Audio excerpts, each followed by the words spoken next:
Nut here. So we're going to be talking about astrology and the planets. I love to talk about planets. We do this video at every new moon and around that time. So happy new moon in Virgo.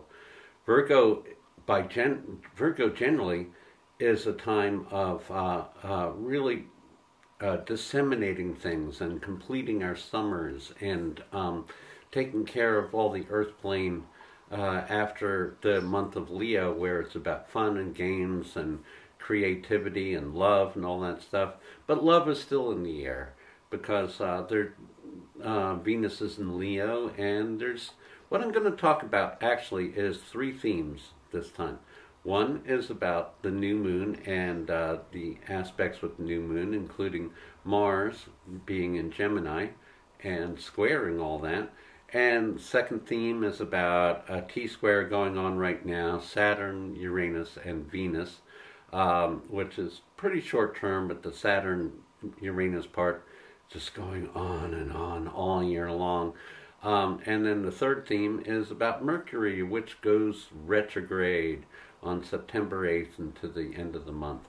So those are my three themes, and a lot of diversity at this time. So each person's personal experience is going to be a little different and a little fractals of what's going on now. So some of you like Virgo energy, some of you like Gemini energy. Always different for each person. So let's talk about Virgo. So Virgo is a kind of a completion of the summer and is associated with the first harvest and with kind of capitulating everything, gathering it together. Virgo is about discrimination. It's about the details. It's about getting the facts straight and life here on Earth. So Virgo, I have to say I have a strong personal connection with Virgo. So for me, I've got my own little subjective reality with it. This being the time of my half birthday and so forth. But I've always enjoyed the detail-related discriminatory factors of Virgo. Meanwhile, some of you are cringing right now. So let's talk about Mars and Gemini. Mars has just gone into Gemini in the last few days, and Mars will be in Gemini until mid-January. So why is that? Mars usually spends 2 months per sign, 2 years for the full cycle. And Mars in Gemini, basically what happens is it goes retrograde at the end of next month, and Mars spends 8 months in Gemini. Okay, Mars is yang energy. Mars is motivation, drive, chutzpah, the push, the stimulation towards doing. So Mars in Gemini right now is in square with the Sun and Moon in Virgo, and that's a stress point. Squares are 1/4 of a zodiac away. They're when energy between two or more planets is at right angles to each other. So there's a stress point from being at cross purposes, contrary, and yet the challenges of the squares and the duplicity of this time right now has everything to do with most buildings are built on the 90-degree angle. They're built on the square. So there's even though there's difficulties that bring strength. So we can be strengthened now by our resolve and our motivation. However, with Mars and square with the Virgo planets, what happens is a person may feel kind of antsy and want to jump the gun a little bit. There's no patience involved with Mars square Sun and Moon. There's definitely a motivation to take action and to do stuff. But here at the new moon, the timing isn't perfect for that. Energy can go in so many different directions and can be diffused thereby. Virgo really wants to have have ducks in a row, have everything in order, and Mars and Gemini is like, but wait a minute, what about over here? And what about over there? And my friends want me to go here, and I'm thinking about this whole other thing, so pick two, because Mars is in Gemini, my advice is pick two. Pick two courses of action, pick two things that are most important to you in the short-term time, and focus on that. So it's like energy and a counterpoint. Mars then moves through Gemini, all kinds of aspects. A little later in the month, that is, when I say month, I mean the lunar month. So about September 4th or so, plus minus a few days, Mars and Mercury are in trine with each other. Trine is like nice flow, easygoing, that kind of thing. And so Mercury trine Mars, Mars trine Mercury is really good for communications. It's really good for taking action. So here it is when I'm talking end of August is like there's some, conflicts and some log jams to resolve. Beginning of September, their energy moves a lot. And then guess what? Mercury goes retrograde. Don't you love it? 80% of us have Mercury direct in our chart, meaning Mercury moving forward, natural course of being. And 20% of us have Mercury retrograde. Those of us, like myself, that have Mercury retrograde tend to be more intuitive and less rational, and tend to work really well with Mercury retrograde, because it's about sensing. And as opposed to intellectualizing and being logical about things.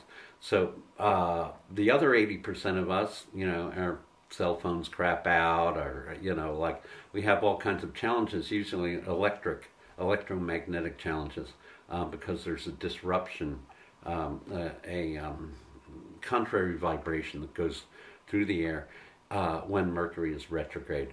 Mercury will be retrograde mostly in Libra. So what I get out of that, particularly with the trine to Mars, is we get into the full moon time and the September 8th and on. Mercury goes retrograde from September 8th until the end of the month of September, usually 23 days at a shot. And so with Mercury retrograde and that Mars aspect and all that, our energy can be, it's a really good time to clear the air, to deal with old, to make right old relations and things like that. Mercury retrograde can be really positive for clearing the air and for release of the mental binds of the past. And as I talk about that, I always think of Bob Marley and the line, emancipate yourself from mental slavery. Because that's what Mercury retrograde is about. It's an opportunity to release from the past. It's not, oh no, the world is ending because, I can't check my cell phone every 4 minutes and, go with the flow that way. No, it implies the need to be more intuitive, more feeling oriented, and to release ourselves from concepts and ideas of the past. So Mercury is moving through Libra for a longer period of time, and Mercury in Libra is really good for the diplomatic aspects of life and for connecting socially and so forth. Meanwhile, about the same time, on September 4th, Venus goes into Virgo. And Venus eventually catches up with the Sun again, and that's significant, but that doesn't happen till a little later.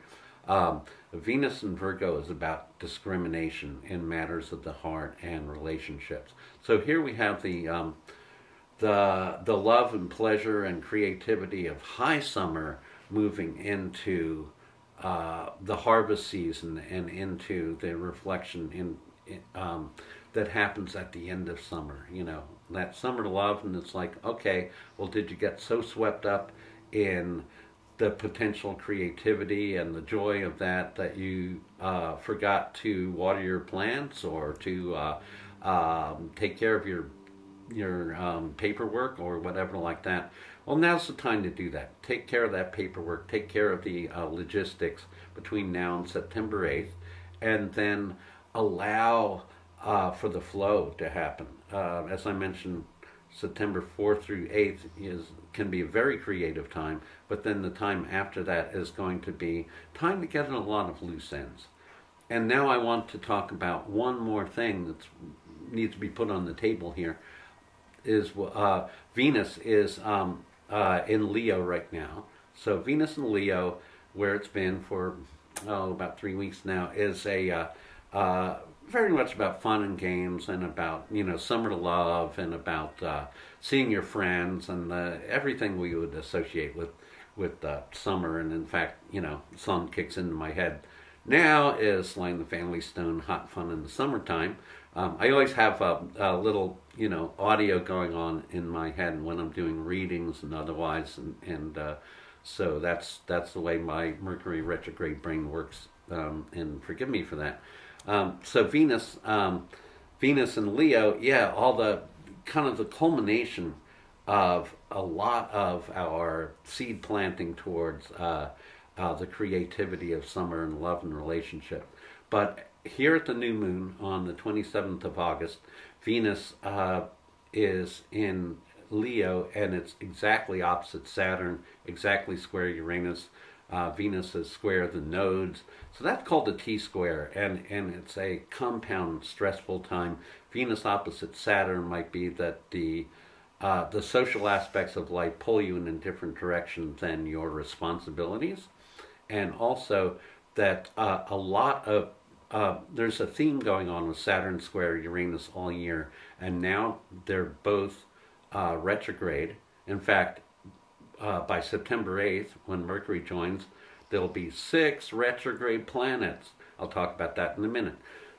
So Venus, so basically there's challenges of of unforeseens, unexpected. Uranus in square with Saturn. So politically we've seen all kinds of stuff, a lot of flip-flopping, a lot of flipping in a new direction going on. This has been going on really all year. Don't want to go into the politics too much. All politics is personal, but we can get distracted by that in this kind of a conversation, because what's really important is the individual, and what's really important to me is to be able to give the best possible advice to individuals. Debating politics is endless.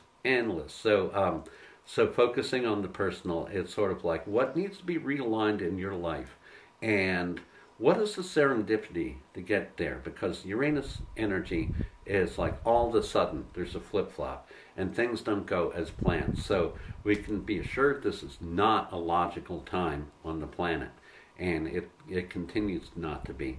But as Venus goes into Virgo, it'll be more discrimination oriented, more practical concerns will come to light.